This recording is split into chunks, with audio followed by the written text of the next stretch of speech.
What's up, guys? It's Toad. Better off dead. As usual, I am, of course, and I'm back for NFL Week 6. The NFL plays have been doing significantly better than the college plays. College football has been my worst sport over the last year. I apologize. I think I've had some bad beats, as I talked about in the college video that I just did. It just feels kind of uncontrollable. But yeah, since the start of last season, college football has been the only sport that I've lost in, which is, it's not good. NFL has been amongst some of the better sports for me, though. So hopefully that's better. Last week, 3-0 on this show with the NFL, with all three games, the three earliest games on the card, basically. The first three, bang, bang, bang. We win them all. Chicago Bears Thursday night, +6. Win outright by a lot of points, 20 something. Bam, we win that. The London game, Jacksonville Jaguars against the Bills in a bad spot. Jaguars +5.5 underdog. They win outright. Yeah. 2-0, and then we get the Atlanta Falcons right after that later on Sunday at the 1 o'clock slate.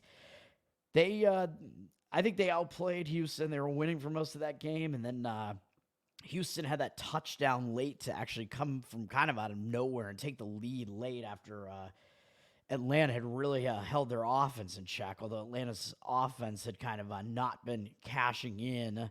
And then Atlanta wound up having to retake the lead at the very end, which they thankfully did with that field goal at the end. And hopefully you guys did not have Atlanta -2.5 and instead had like -1.5 like I did, or at least -2 for the push, or maybe the money line, because then you would have won. But the importance of the number there, NFL doesn't land on 2 that often, but luckily I got in the best number that I could. It was under 2, and Atlanta cashed as well, and we had the 3-0 week and a 3-0 Sunday, and since then, the actual bets that I've made haven't even won, and the leans that I've been giving out just randomly on each one of these days, like, yeah, I just have this somewhat of a lean to this particular thing, like, those have all won. Like, it seems like all of those are winning, which is just insane. Let's turn it around, though, and these bets need to be the stronger plays, man. Let's turn it around, and hopefully we'll get that going. And NFL has been good, though, so there's nothing to really turn around there. But turning around from the baseball and hockey that haven't been good so far. NFL this week, I'll comment on the Thursday night game at least first, just because I kind of do that on the primetime games. So this is an ugly slate, and I'm actually only going to have 2 actual plays this week, which is what I have so far. It's a week with a decent amount of buys, teams on buy, and it's just there aren't that many things that I like this week, really. This primetime game, the Thursday night game, is just horrendously ugly. Broncos, Chiefs. Chiefs a big favorite. They've gone down a little bit. It looks like to 10.5. 88% of the tickets, 91% of the cash. I don't really buy that. I think the Chiefs are just a public team as usual. Like, the recreational bettors are only going to be coming in playing the Chiefs in various ways. This is a divisional game. I mean, there's no value to be had on a team like the Chiefs, really, who everybody knows how good they are. Well, everybody knows that they're really good, but tend to think that they're even better than they actually are. They haven't shown to be that great, like an offensive juggernaut this year, really. So I would lean to the Broncos in that one. It's not a very strong lean at all, but just because they're getting so many points, and it's a divisional game. Broncos defense has been awful so far this year, which is crazy to think about, because they were thought of as like the team that couldn't get their offense together with Russell Wilson there, but their defense had been sturdy the whole time. And this year with Sean Payton in there, it's been like the opposite, man. Like, Broncos, their offense has been clicking and their defense has been really bad so far. But that's the way I lean. The Chiefs, haven't been scoring that many points really, except for that game against the Bears. The Bears are absolutely horrific. One of the worst defenses in the NFL. So, although the Broncos also are. But yeah, anyway, don't want to beat a dead horse on that one. There's not much to really say there. I would lean to the Broncos there, just because they're getting all those points. Let's look at the actual Sunday slate. And we do have another London game as well. I'll just point that out, Ravens-Titans, and that's just, ugh. I hate these London games. I liked the one last week just because it was such a good spot for the Jaguars and a bad spot for the Bills. And that wound up cashing. That was nice. The Bills that were held almost scoreless for almost the entire first half, which is crazy. It was 11-0 until like very late in the first half when Buffalo finally scored a touchdown there. So that was crazy to see Buffalo get shut down to that extent there. Um, yeah, Ravens Titans, I don't really have that much of a feeling for at all. Titans lost to the Colts last week. Ravens had a tough physical game at Pittsburgh, and we saw what happened there. Ravens, I believe, were up 10-0 in the fourth and wound up losing the game 17-14 or something. Or was that what it was? I don't even know what it was. I think they were up 10 in the somewhere late in the game. There were maybe it was 7 point. I don't even know what it was, but Pittsburgh had that weird like late comeback. There were mistakes by the Ravens. I don't know. I don't even know which way I would lean in that one. It looks like more of the cash than the tickets are on the Ravens. Don't even know if I would want to lean that way, really. Neither team is really coming off a great game there, but the Ravens are coming off the more physical game. Don't know about that, and it's in London, so you have to kind of gauge, like, which team is like when the teams are actually getting out there, which team might be better prepared to go out there. I don't think either team are that familiar with going out there. And I think it's in a different stadium than Wembley. I don't even know which stadium these games are in. Whatever, let's get to the actual plays. First play, and this one you're going to think, I mean, again, like I said with the Pittsburgh play in the college football video, it's like, why, man? Like, why would you want to do this to yourself? Why would you want such an ugly play? And it's because when you make these ugly plays, man, the plays that just feel so horrific that it's like you almost can't even like pull the trigger on it. It's just like it feels so wrong, so stupid to even do it. Those tend to be some of the like better plays, really, because that team is just way undervalued typically, and that's what I think we have going on here. It's the Cleveland Browns +7, and there's a lot that goes into this. Like, why would I be doing this?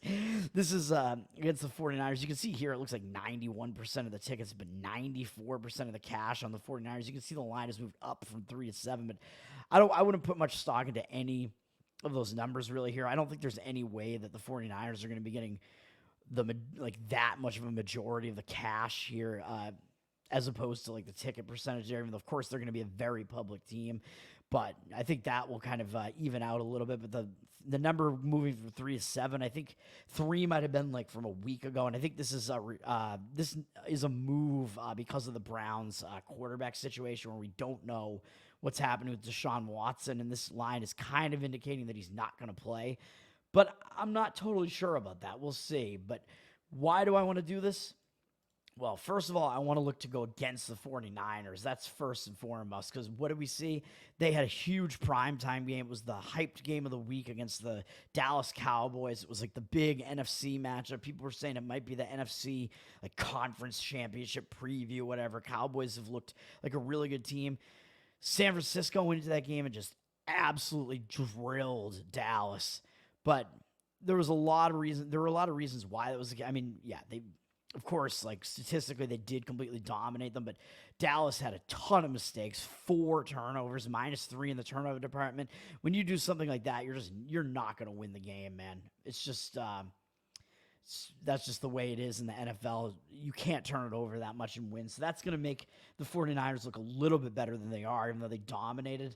But you can't get more overvalued than the 49ers are going to be coming off of that win. You just had that primetime game against the team that was supposed to be like the second best team. Maybe top 3 with the Eagles in the mix as well. But one of those top 3 teams in the NFC, one of the top teams in the NFL. Huge primetime matchup, huge battle, and the 49ers just annihilated them by 32 points, and everybody saw it.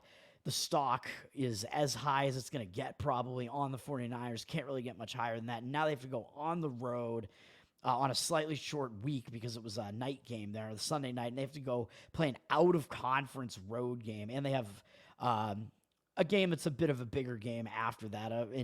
Back in conference, they have to play the Vikings after that. And the Vikings, they haven't been playing that great. Their record isn't that great, but they're thought of as being like a decent team and a team that might be able to still contend in their division if the Lions don't totally run away with it at this point. But the Browns game, man, like the out-of-conference road games are the games that mean the least on your schedule because of the way the tiebreakers work out and stuff. And coming off that big a game, this is almost like a sandwich spot, but it's definitely a letdown spot at the very least, coming off of that big game for the 49ers there. They get to play the Browns, and what's the deal with the Browns here? Well, the Browns, they're coming off of a bye. They had a bye last week, so they have an extra week to prepare for the 49ers, which I think is a pretty big advantage for the Browns here. You have that extra week to prepare. They're going to have their sights set on the 49ers. I mean, it's the best team in the NFL, basically, and they're coming to town, coming into Cleveland's own house. And the last we saw Cleveland, they got wrecked at home by the Ravens. And I think that extra week off there is going to help them kind of like recalibrate, readjust, refocus there. When you go into the bye on an ugly note like that, the bye tends to be more helpful than it is not. So you get that extra rest, extra week to prepare, extra week to make all these adjustments. And of course, if you remember that Baltimore game, that was I believe it was the first game with Watson out after he got injured, not starting, and Thompson Robinson came in, and he did not do very well. But now Thompson Robinson, if he is playing in this game, he at least has a game under his belt there. So I think that will be a little bit helpful. He's a little bit more acclimated at least, and shouldn't at least have as horrible a game as he did in that first game. And of course, as we know, Cleveland is without Chubb as well now because he had that really bad injury, I believe, in the Steelers game in week 2. But they've been without him for a while. They played well against Tennessee without him. The running backs tend to be at least more replaceable than quarterbacks are, somewhat replaceable. So I don't know if there's that much stock to be put into Chubb being out, but of course, the line here being 7, that's a huge line on the 49ers on the road to be laying 7 points. And a lot of it is because that line is indicating that Deshaun Watson is going to be out. He hasn't practiced yet, as far as I know, this week, so it doesn't look good for him playing, but they're saying he's still day-to-day, so there's a chance he might play.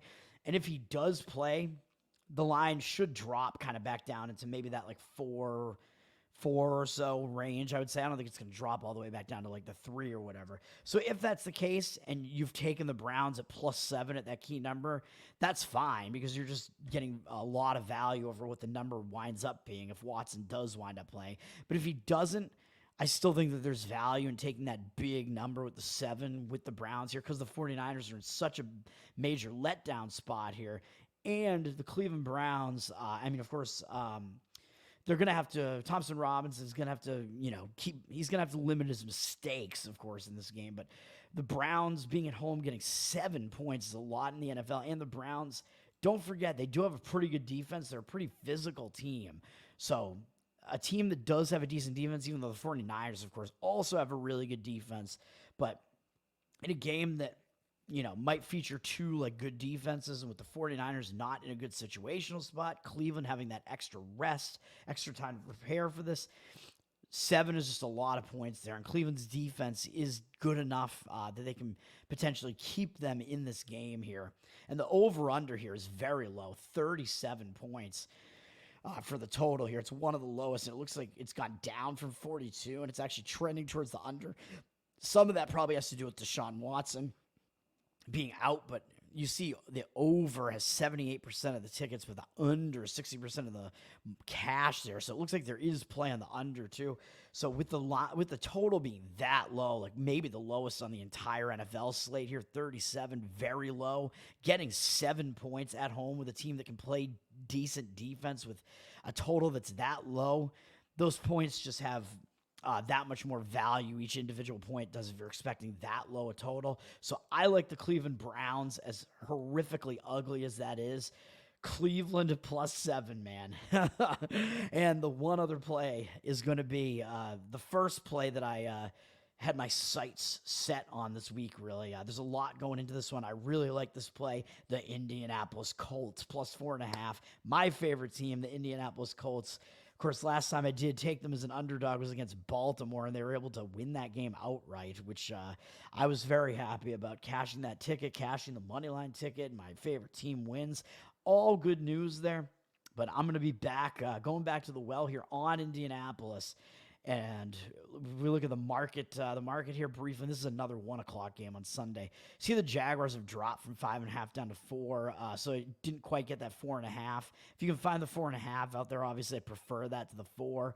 I don't think there's that much of a difference between those two numbers, really. But the Jaguars have 68% of the cash, or 68% of the tickets, but only 50% of the cash, and the line kind of moving down towards the Colts, which indicates to me that there's some reverse line movement here, as I always like to talk about. It's a strong market indicator. It means that some of the bigger bets, the bigger money, the respected money is moving that number. The books are seeing those bets come in. They know those are professional bettors that know what they're doing, having to move that number a little bit, and it's going against where the public wants, where the public actually is, public being on the Jaguars. So that indicates to me that there is respected money, smart money coming in on the Colts here, and I think I can analyze why that is the case here. I was, of course, on Jacksonville last week. As we remember, that was a bad spot for the Bills, having to go out to London after having that massive win over the Dolphins, a huge win in that AFC matchup. They have to go out to London, where Jacksonville was just waiting there, playing their second straight game in London. So that was a bad spot for the Bills and a really good spot for Jacksonville. And now the spot that Jacksonville in is much worse, as that was a huge win for Jacksonville. They beat Buffalo, who's considered to be maybe the best team in the conference in the AFC, and maybe that was a little bit of an AFC playoff preview there between Jacksonville and Indianapolis there, or sorry, between Jacksonville and Buffalo there. Now Jacksonville has to come back home, which I think when you return from London, you've been out in London for 2 straight weeks like that. The return home, it's almost like returning from a road trip, and that's a situation that really doesn't happen in the NFL. As I talked about last week, I don't think a team had ever played 2 straight games in London like that. I don't think a team has ever been out in London for 2 straight weeks like that. So now it's like you're returning home from a road trip, and in sports that are not football, where teams go on road trips and have to come back home, that return home can kind of be like a distraction a bit, because you've been away for so long. You come back and you have to deal with like family life, deal with that home life again. So that might be a little bit of a factor here, even though with football you do have like a week off and whatever. So maybe it's a little bit less of a factor. But there's a lot more going into this too, because you have the Indianapolis Colts, and they're in kind of a road revenge angle here, or an in-season road reversal angle here, which I don't think revenge means that much in the NFL. But it is a strong angle in the NFL when you have a divisional matchup where you have a team like the Indianapolis Colts who played at home in the previous matchup against the same team, which they did in week 1. They hosted Jacksonville, and Jacksonville won that game in Indianapolis' house. And Indianapolis, they were winning that game like into the third quarter at the very least. I think they were winning, and then they gave up 2 straight touchdowns in the fourth quarter to Jacksonville and wound up not only losing but not even covering at that point. And Anthony Richardson got knocked around a bit towards the end of that game. He got beaten up a bit in that game. He was trying to run the ball. I think if that hadn't happened, the Colts might have gotten into the end zone there at the end and wound up backdooring and getting back within the number there and at least covering that spread, although that didn't happen. But the Colts are in that strong position there where they lost the game at home to Jacksonville. Now the situation is flipped. They go to Jacksonville as the road underdog. That is a strong NFL angle to play. So I like that, in addition to Jacksonville having to come back home off of a big win off of beating Buffalo in London. And we look at the number here. This number just looks like a trap. It's Jacksonville 4 at this point. The number in week 1, Jacksonville at Indianapolis was -3.5. And now with what we've seen with these out of these teams over the first few weeks, now Jacksonville is only laying 4 at home. Like normally I would say, well, the look ahead, was Jacksonville being favored by a lot more here, -7 or whatever. So, the line has overreacted too much, but I don't think that's the case here. I think Indy is actually, they've proven at this point that I think they're a bit better than what we expected them to be. So I think here, this is just a number that looks like way too much of a trap. Like the books are going to put on a number that's 4 when in week 1 at Indianapolis, it was 3.5. It was almost the same number. People are going to look at that, see Jacksonville was 3.5 on the road in week 1. They won by 10. So why wouldn't they be able to do the same thing at home? I think that's going to be what the recreational bettors are going to think here. It looks way too easy to me to take Jacksonville here. So I think it's a bit of a trap number there. I think the book's putting that number out. They know they're going to get a bit like lopsided ticket percentage, at least on Jacksonville there. And that indicates to me that they're okay with it. Jacksonville doesn't really have anything upcoming, but, and of course, it is a divisional matchup. And the winner of this game will actually become they'll take over like sole ownership of first place in the AFC South. So the game isn't meaningless for Jacksonville, but I do think it's a bad spot for Jacksonville. So those are my thoughts on that. So just recapping, it's only 2 plays this week. It's taking me still like 20 minutes just to go over 2 plays. Short NFL card here, short week as far as the plays I actually like. Cleveland +7, as ugly as it gets, man. The home underdog there against San Francisco off of a monster win in letdown mode, and Indianapolis +4 in that road reversal revenge underdog angle, plus Jacksonville returning home from multiple weeks away in London and coming off of a monster win themselves over Buffalo. So Cleveland +7, Indianapolis +4. And I don't know if there are any other leans that I could talk about here. Potentially, what else do we got here? I don't even know, man. I mean, you have the Patriots Raiders. Like, Patriots, they could not be more embarrassed, man, than they have been, losing by 35 and then by 34. And what was expected that they would bounce back a bit. Like, it wasn't that crazy that they lost to Dallas. Everybody knows Dallas is pretty good, but then losing to the Saints at home just in completely embarrassing fashion.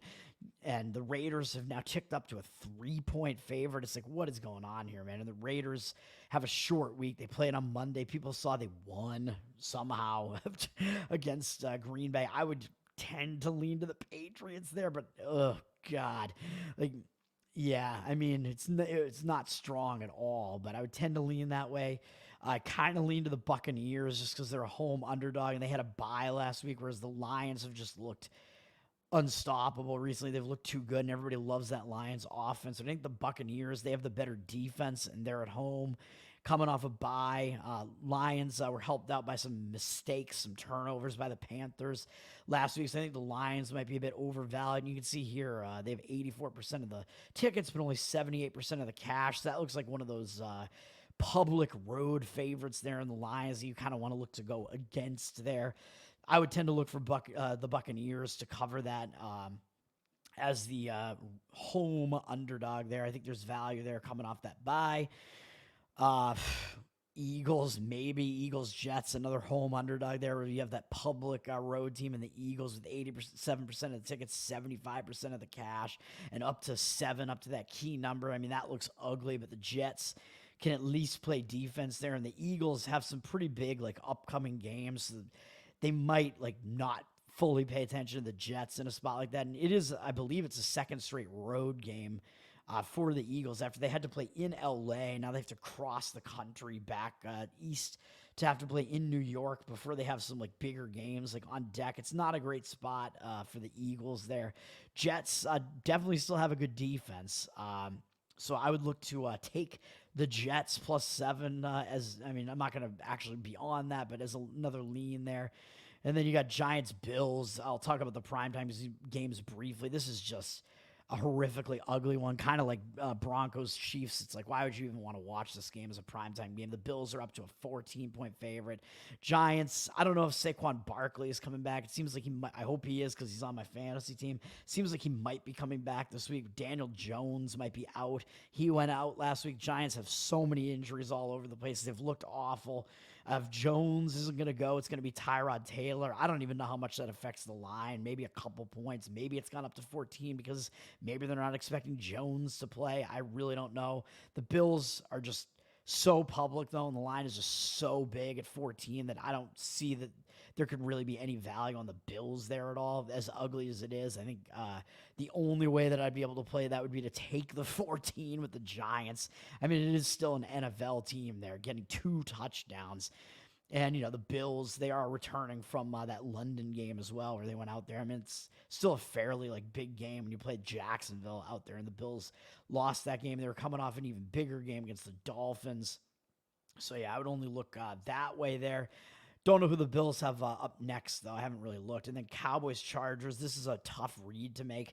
Cowboys, as we saw, got embarrassed basically on the national stage against the 49ers. So, in one way, you would tend to want to look to the Cowboys because they got so embarrassed there. But in another way of looking at that would be that was like this like big that matchup was like really built up like this is going to be a close game, and you could see it as the Cowboys really got put in their place and came crashing down to earth, and maybe they might even suffer like some sort of like a hangover effect because that was a big game. They just didn't perform. So I don't know which way I would tend to look here. Although, of course, the number looks like it's gone down from Cowboys 2.5 to 2. And it looks like the Chargers have only 59% of the tickets with 77% of the cash. And I think the Chargers are coming off a bye there. So, I mean, that would have me slightly leaning to the Chargers there. This is the Monday night game there, and they have that extra time to prepare. I mean, it is a big game. You have the Cowboys coming in. For the Cowboys, it's an out-of-conference road game, and even though they got embarrassed in primetime, they are coming off a big game, even though this game is also in primetime. That's the way I would lean. Those are the leans, I guess, but not much else to say about this. This is a really ugly slate there. Enjoy those games, man. Again, it's Cleveland Browns +7 and Indianapolis +4 are going to be the actual plays that I have here. Enjoy those games. Go watch my college football video for week 7 that I put out. Hopefully we make some money here. Hopefully these are good plays. Hopefully they're good to go. I'm Tower Gang Toad on Twitter. You can find me on the Tower Gang podcast as well, the most offensive podcast in existence. We are on YouTube, Rumble, Odyssey, Spotify, Locals. You can support us on Locals, towergang.locals.com, or I believe you can go to towergangpod.com and you get all the links on Linktree. We are a hilarious podcast, man. So if you like hilarious comedy and you're not offended by anything, go check that out. And as I did on my college video as well, I'm going to shout out because he's going to apparently shout me out on his blog, flapper.net. At least I think it's .net. Flapper, Flappr. He's a great dude. He does a blog that is kind of does like libertarian politics, kind of comedy, some cultural stuff. Mostly, he sent me his NFL. He does NFL quarterly recap videos and infuses some humor into that. So if you guys are into my betting show, you might be into his NFL recaps. He and I are both into sports. And Flapper over at Flapper, man, they love the sexy ladies over there. That's their other thing. They love big titties. They love the hot ladies. And who doesn't? I, too, am a fan. I, too, am a connoisseur. So go check him out. Check me out, Tower Gang Toad, Tower Gang Podcast. I'm better off dead. And in my situation right now, staying up this late every Wednesday and having to take multiple days to somehow recuperate despite just drinking like 1 million cups of coffee a day and not even being able to sleep even after that to recuperate, I am indeed better off dead when I'm going to stay it like that. Peace out.